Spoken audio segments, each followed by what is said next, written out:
My name is Kainde Manji, and has already been explained, I manage About Dementia, which is Age Scotland's forum for people living with dementia and unpaid carers. We work to bridge the gaps between policy and practice in Scotland, and we put people living with dementia absolutely front and centre in all that we do as a project. It's a huge privilege to be here this morning and to be chairing this panel.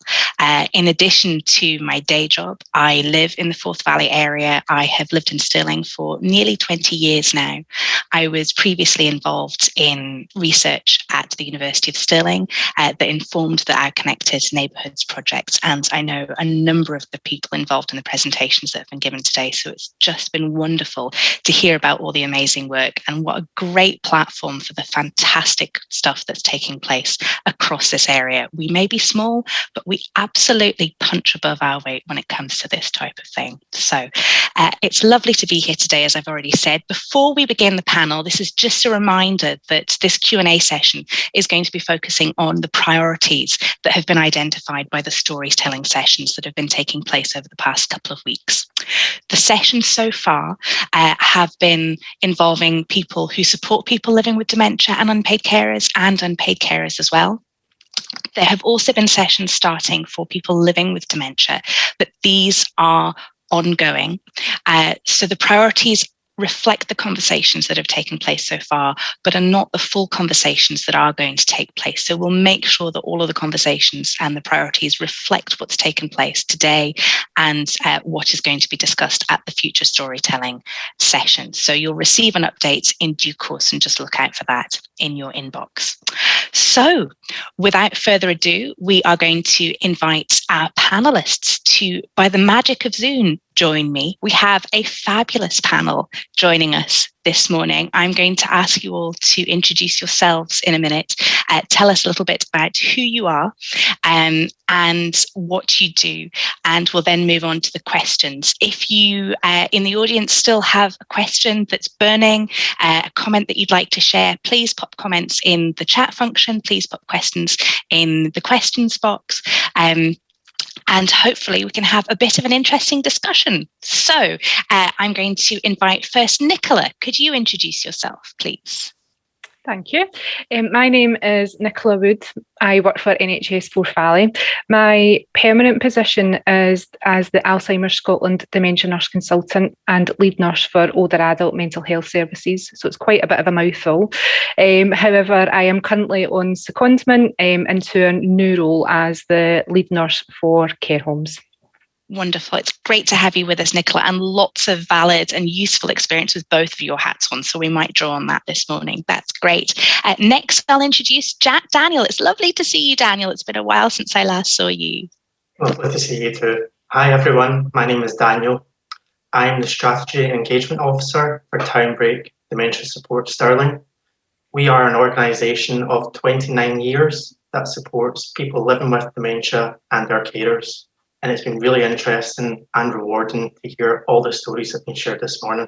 And I look forward to all the questions. Lovely. Great to have you with us, Daniel. Next up, we have Paul. Hi there, I'm Paul, and I'm the Client Liaison Officer with Selfdirected Support Forth Valley.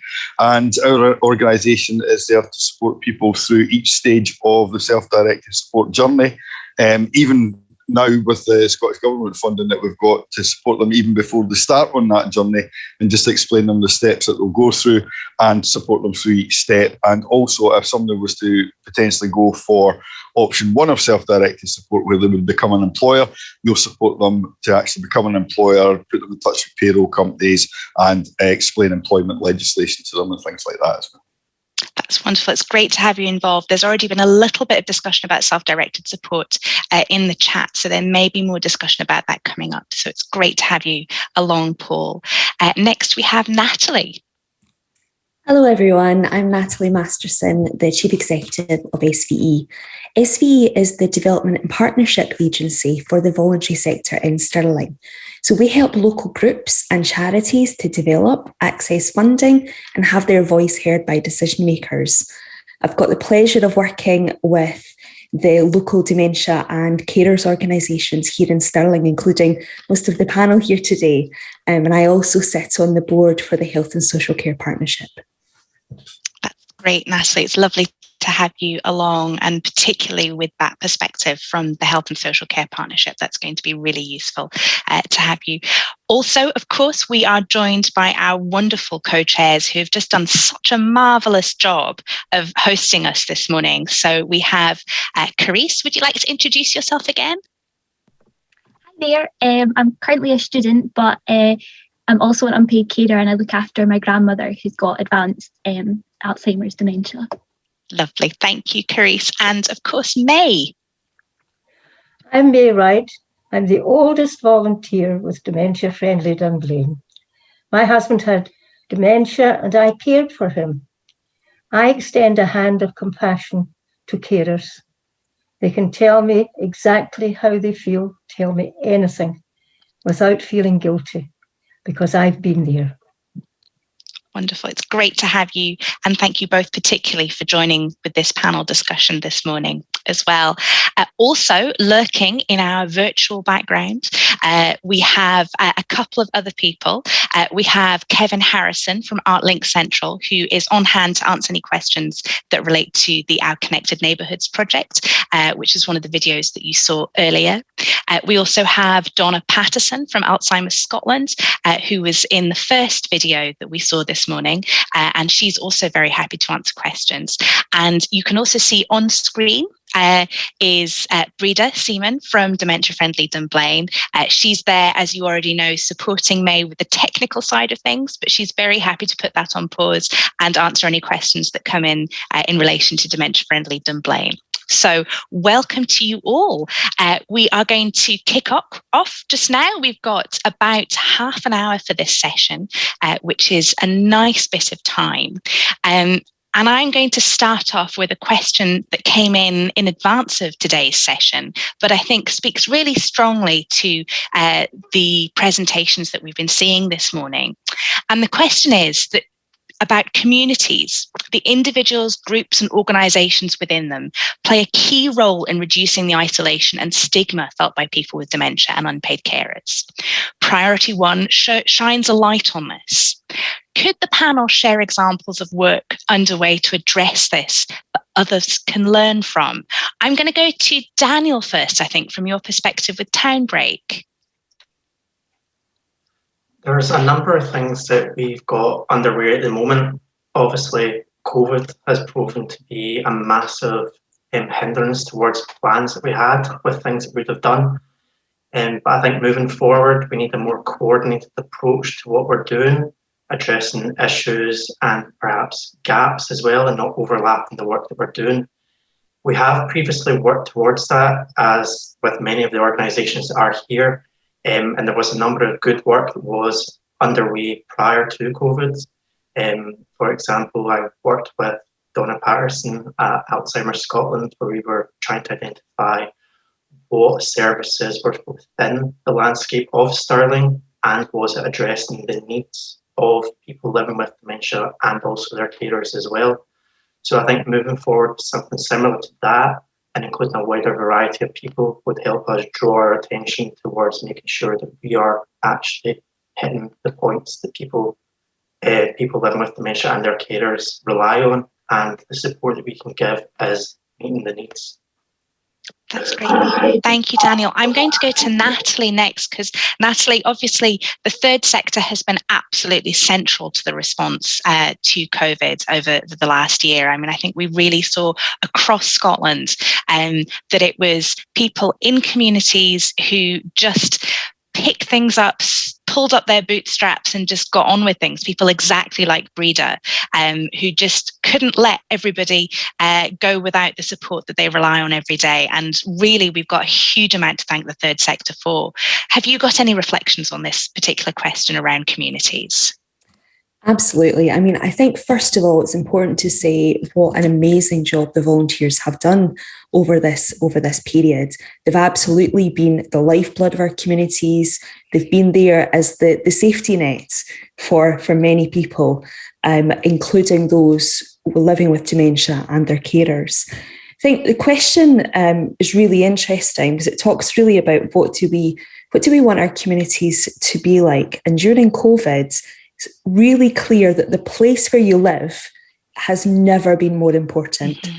And it's at times, looking at the panel, looking at nods and such, it's became not even the village or town you're living in, it's become the streets you're living in, and how you interact with that place.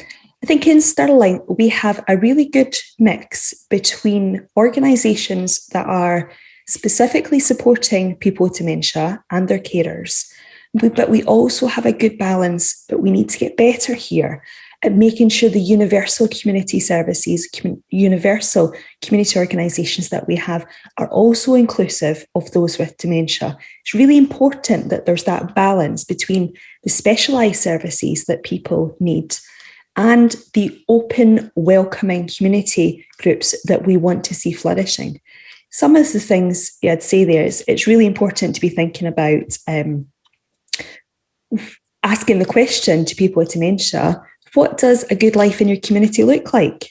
For some people, it might be going along to specialist services, but for other people, it may be making sure that the library is a dementia-friendly space. It may be making sure that there's Otago classes that they can attend. It's going to be different for everyone.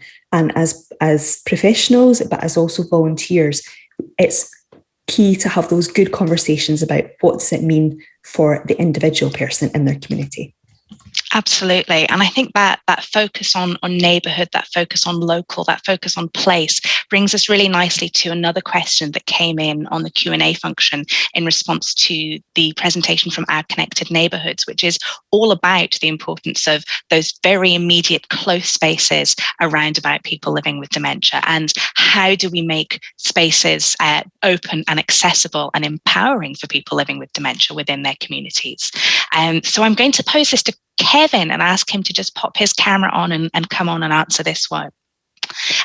So the question is, it's great to hear that Stirling Council have embraced the methods and outputs the Our Connected Neighbourhoods project within wider project planning, and it really is fantastic to see the big impact that you've all had. What opportunities do you see for other communities and organisations in Forth Valley to follow this lead and invite people with dementia to help them improve accessibility? So I think this is really talking more about communities within Clackmannanshire and the Falkirk areas.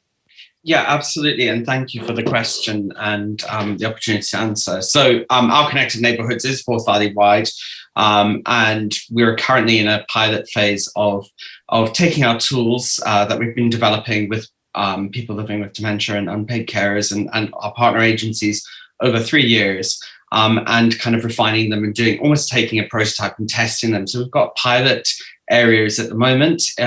We're working very closely, particularly with Liz Rowlett from CTSI, on a huge response we've had from Clackmannanshire community. So within Alloa, there's the Access Panel, and then also Dollar Community, the Donna Community Development Trust, have been very keen to kind of pick up the tools and try some of them out between now and the autumn, when our project comes to its kind of next milestone. And then we're also working really closely with Camlin and Tamfor Hill areas, where we've already got some strong relationships through other projects, and it's a real sort of hub of activity at the moment, funded through National Lottery, Our Place funding. There's a whole range of different community groups and organisations, but there's also a huge development with Scottish Canals, and Scottish Canals are looking at it with the same kind of interest that Stirling Council has looked at dementia-friendly audits from an economic development, placemaking and community engagement point of view. So those opportunities there, the tools are all going to be available beyond the use of the project, and we're looking at what a rollout program might be and what kind of ongoing support we can put in place, as well as exploring some of the other things that have come up through the development of the project, like how do you use things like the creative processes and arts to engage people in their local place and community. But wider than that, I think it's worth saying that there is a huge government and I suppose national policy development around neighbourhoods, which really is in keeping with what we're looking at. So the project, the OCN project, has really kind of been inspired and come from the Scottish Place Standard and Place Principles, and those are being rolled out by everybody from Architecture Design Scotland, the Scottish Government, to local authorities, and also local area planning has a really key way to feature in. So we hope that different communities, wherever they're at in their journey towards being dementia inclusive, can pick up on some of those opportunities, and then also that they can link in, and we can link in all our partners, so that you've got a balance between environment and place and the services and direct support that there is within communities. And I think one final point is to say whether we can look at how care homes can play a really key role in placemaking within local neighbourhoods and open their doors, hopefully once COVID has kind of moved forward and become much more of a hub for people living at home with dementia and their unpaid carers. I hope that's great. Thank you so much, Kevin. And I think that last point is particularly important, that care homes have tended to feel particularly isolated even before COVID, but there's even more of a challenge now to make sure that they are brought back into our communities, and that the contribution that they make to the local community and the connections that they maintain with the local community continue to shape local communities. So that's great. Taking still the kind of Forth Valley wide perspective, I'm going to come to Paul, and I've got two questions around self-directed support across Forth Valley. One is on the Q&A function, which is from Jerry in Fife from the Stand group. Hello, Jerry. It's lovely to have you along. And he asks, SDS could be an amazing lifeline to people living with young onset dementia and their families and carers. Unfortunately, it seems to be a postcode lottery as to who qualifies for SDS and what level it is available. So SDS is self-directed support. So that's a way of organising your care so that it is personalised and you have more choice and control over the care that you receive.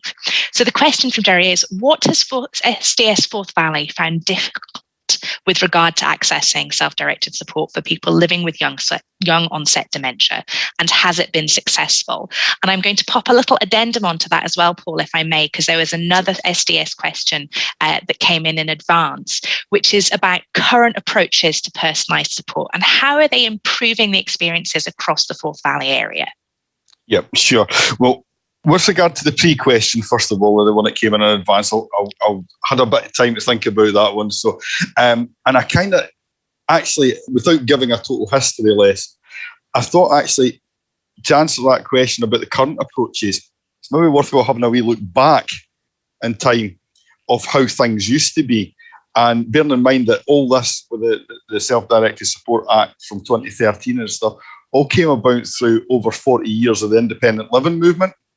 And I was just looking at a wee timeline slide that we use in one of our presentations, and it's quite interesting that back in, 1981 to 1984, they were looking at moving away from institutions and into the community. Now, when you're my age, 1980 was like 2 days ago in my head, you know what I mean? So, but 1980 is still quite relatively recent if you think about it in the scheme of things, and we were still thinking people in institutions rather than community, and it was the old medical model back then as well, where people did things to you rather than with you and for you, so in a way, how have things improved? I'd say when you compare that over time, hugely, because people are now involved and it's about things being how you want them to be. Does that mean it's perfect? No, it doesn't. Is there still a long way to go? Definitely. But I suppose if you put it in the scope of things, that it's taken nearly 40 years to get where we are now, it's probably not, things have improved hugely, but things didn't change just overnight either, So the mechanisms are there now, I would say. What we have to do is improve on those mechanisms. And thankfully, in respect to that, as well, as you probably know in the panel, there's been a review and test self-directed support by the Scottish Government. And there's also been standards introduced as well So hopefully that going forward will definitely improve things. So is there good examples of personalisation? Yes, there is, and I have seen it, where people have been able to take the budget directly and use that not just for carers coming in, which again was very much the sort of kind of concept in the past, that you will get carers coming in and that's kind of the end of it. I've seen very good examples where people are taking the budget and they're doing things like going to art groups. If their outcome was to stay fit and healthy, they're going, they're getting gym memberships and things like that. So it's not just all about carers coming in. So it is becoming much more personalised. So there is good examples out there, and this ties into the question that's just came in as well, postcode lottery. Mm-hmm. Yeah, we are aware, like in the Forth Valley area particularly, if you stay in the depths of rural Stirling, like even in option 3, getting a provider put in place by the council, it's probably going to be a struggle because there's maybe not a lot of providers in the area. But there is now the option of you taking control of that, maybe not taking the budget, but just taking control of it and maybe finding a provider yourself. So you can maybe, say for example, if you lived in Killin, you could maybe go cross-border into Perth and find a provider in Perth that could come to Killin easier than maybe one in Stirling Town Centre. And you can pick that provider and you can go back to the social work department and say, I want to use option 2. This is a provider I want to use. But you don't need to deal with the budget because the council will enter into an agreement with them as well. And they'll manage the budget and pay the provider. So all you've done is found the provider, but you might be able to speed that process up by thinking a bit more inventively and looking at Perth rather than looking at Stirling just to get the cross-border sort of things. So has it moved on? Is there opportunity there to personalise it? Definitely. Is it perfect? Definitely not. Like so with ourselves, we're now thankfully starting to sit on review boards and things like that on particularly with Stirling Council, and we have a very, very very good look at folk. That we'll hopefully be able to feed into some of the stuff that goes on now as well and try to help make those improvements. I can't really speak specifically dementia purely and simply because obviously our remit is right across the board, so we're dealing. So I can't say that I've had lots of young dementia particularly, but I think it's just the same problems would probably apply. The postcode lottery thing, as you say, that depends on the services in the area and things like that. Right. Again, trying to personalise that, there is option 1 there is option 2 there. There are certain things you can do if you just think out the box, and hopefully services like ours can help you think outside the box as well.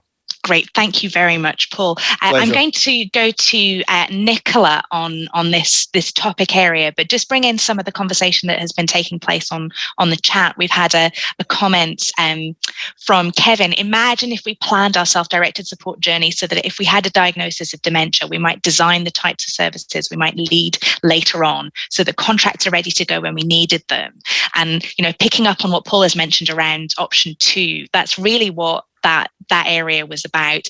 We have a really strong public health preventative agenda in the NHS in Scotland, but that doesn't seem to be quite coming through in integration of health and social care.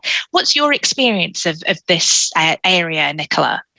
So my experience, similar to Paul, we've obviously seen it evolve over the last few years, which has been great. However, I have come in contact with numerous people who have used self-directed support, and the outcomes have just been so amazing to hear. Mm-hmm. We've had people who had a traditional package of care that were coming, 3 times a day, but they were coming at set times. And, one of the experiences that was shared with me that will always stick with me is, the latest call at night time to assist somebody into bed was at 7:30 at night, when the person was used to going to their bed at, 10:30, 11. And the impact that had on somebody's sleep pattern and then their quality of life during the day. So when they were offered the opportunity for self-directed support, they were able to, significantly change that support that was going in and have that built around them and their routine. And the feedback that we got from the gentleman with dementia and his wife was just, it was really heartwarming. And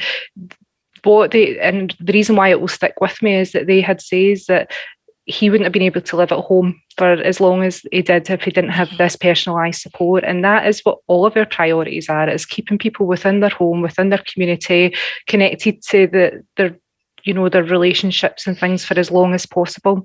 And the fact that they were able to make some changes to the support that they were receiving had such an impact on them. That's, I think we all need to advocate for self-directed support. And I suppose it's just about making people aware that that's the option and allowing them to have an informed choice.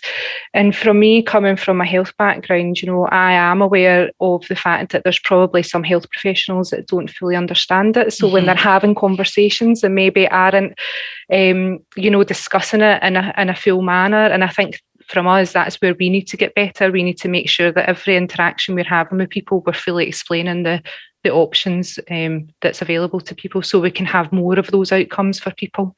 Absolutely. And I think as Paul was saying, the structures and processes are all in place, but there does seem to be a bit of a bottleneck when it comes to people who could do with additional support and aren't able to get it. I'm going to move the conversation on slightly because we've had a couple of other questions popped into the question function, and I'm going to pull these two questions together. So there's one from Richard who'd like to ask the panel what they think the longer term implications of COVID will be for people living with dementia and what can be done to build back better in terms of services, support and communities. But there's also, related to that, a specific question for May and Breda about what support Dunblane Memory Cafe need to get opened as quickly as possible. So I'll go to the two of you first. I think the support that we need actually is guidance coming out, from government on when we can open such facilities. If we stick currently to the 6 people from 2 households, if you've got 2 volunteers, you can bring maybe one other family. So really, to open up your whole service for just such a small number it's a lot of work. So our workaround to that, hopefully weather permitting, is we will have small bubbles in the sensory garden, and what we'll do is we'll invite them the day before, look at the weather forecast, and then have selected groups of people to invite along. There is just no guidance at the moment for groups like ours, when you can set up. Yeah, and that is a huge challenge for various different sectors. Is there a sense, Breda and May, and I'm going to bring Karys in on this as well, because I know that there's been a lot of hesitancy, certainly prior to the vaccine, about coming back to public spaces and mixing in communities again. Now that people have started getting vaccines, we're starting to see the efficacy of those coming through. How are people feeling about starting to reopen again once the rules permit that? Well, personally, I haven't been in Stirling, the centre, since the first COVID 2020. And I'm looking forward to going in and having a look at all the signage and the improvements that have been made since I was last there. But even now, my family are not keen for me to go into Stirling. I go across to Marks and Spencer's now, which I hadn't done, all the time. But I now managed to get across to Marks and Spencer's. But apart from that, there's nothing much else, rather than Zoom meetings and Breda, and also helping to deliver the soup and the afternoon teas and the fish suppers. Everyone's most grateful. I live in a block of retirement flats, but they're all self-owned, and there are 37 flats here. So Breda and Billy, they deliver the fish suppers and things to the door downstairs, and another lady and myself, we take them round because some people aren't able to come out of their flats. So we take them round. But the most important thing of anything we deliver or go to their door at any time is to have the blether. That's what they want. They want to have a blether, and sometimes it's very difficult to get away from them. And that's what also, we all miss, isn't it? Help of the Boys Brigade, the weekends with the afternoon teas and that.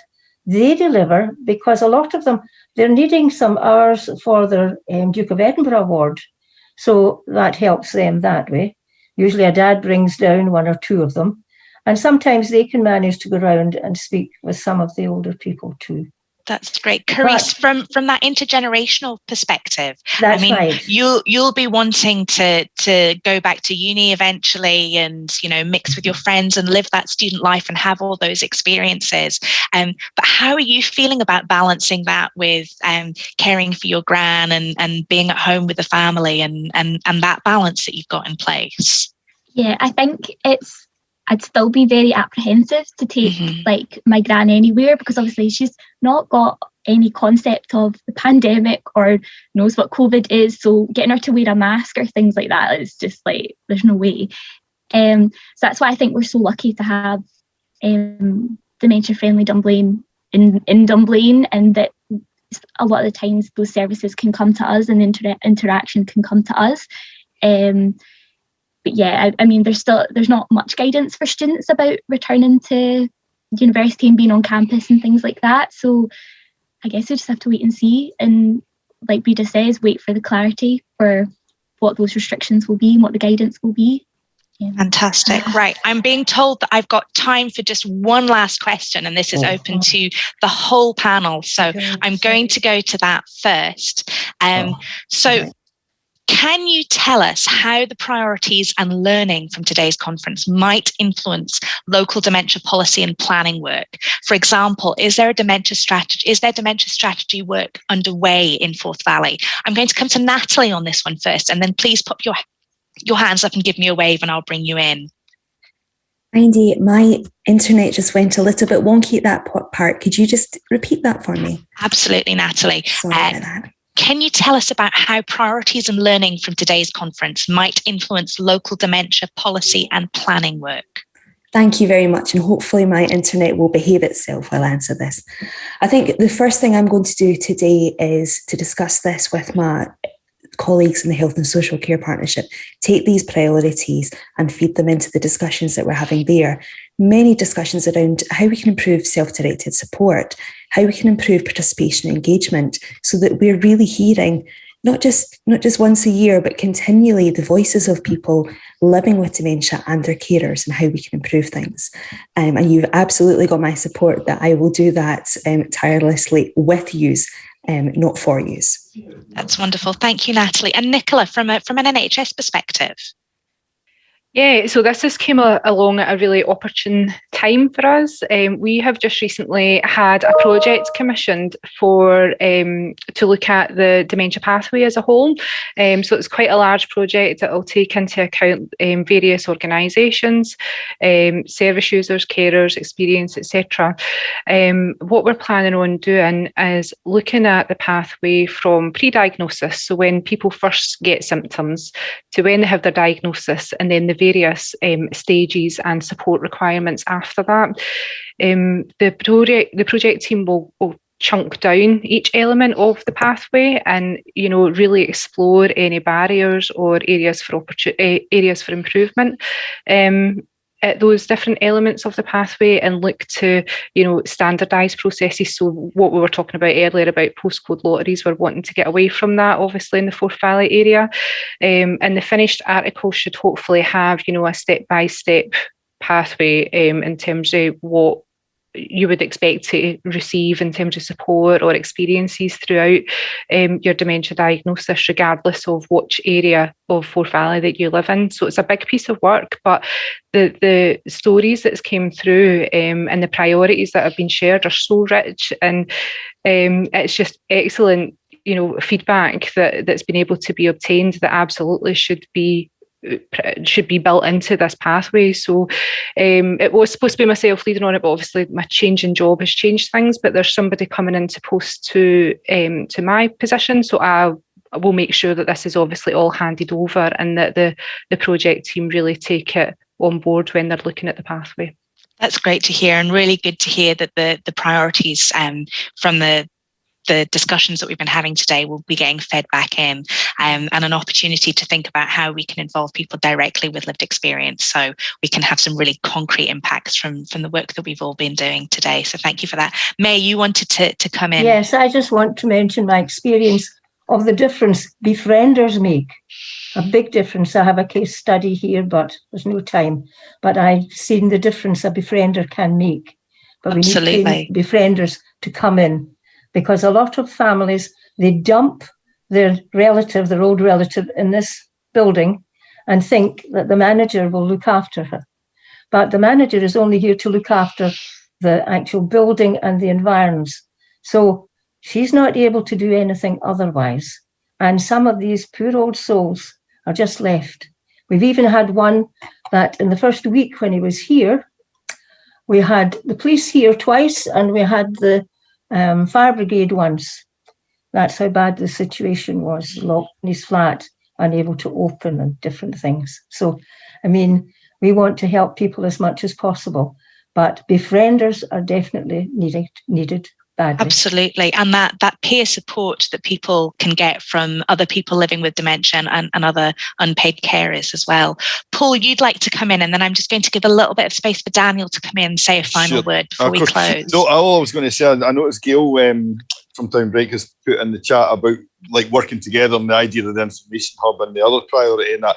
And at one point or another, I think every organisation that's on the panel, likewise, our organisations had some dealings with them at some time as well. And I think now that COVID is finally winding itself down and we're all starting to wind ourselves back up, I think I have to agree totally with Gail. It's the working together and and the sharing the knowledge and things like that, I think is definitely the way forward, and will lead to better services throughout the area.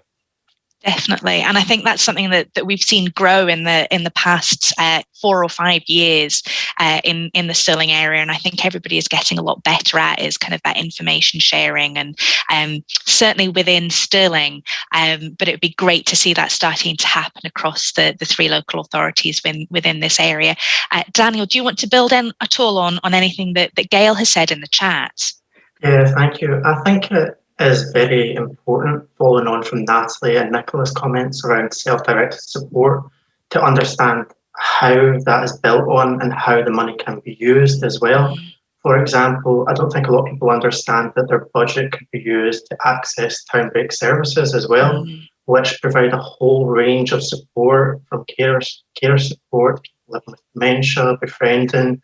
We have an umbrella of so many different services that allow people to interact, share knowledge, experience, and make them feel not so alone as well. So I think that's one of the crucial things that's been shining for me throughout this whole Zoom that we've been on. Great. Thank you, Daniel.